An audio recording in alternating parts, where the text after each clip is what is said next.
you all okay? Yeah. You okay? It's okay. It's okay. It's okay. Are you okay? I can't really open my door. It's okay, but are you okay? It's his fault.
Always been political. Where they've been, I think, loath to intervene is on delicate social issues like abortion.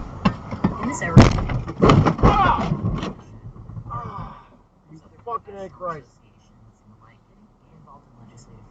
Well, the American Congress of Obstetricians and Gynecologists, You fucking A, man. doctors who actually do abortions and take care of women's reproductive needs, have long been fairly out.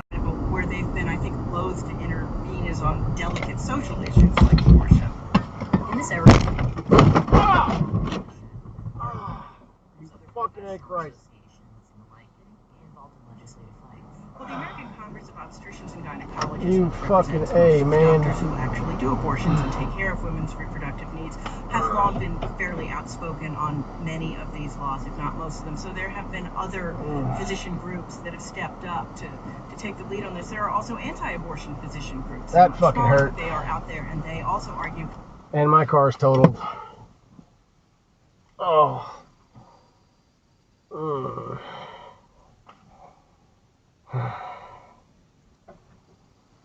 My car is fucking totaled. Oh. That hurt. That fucking hurt. Tell me pretty lies.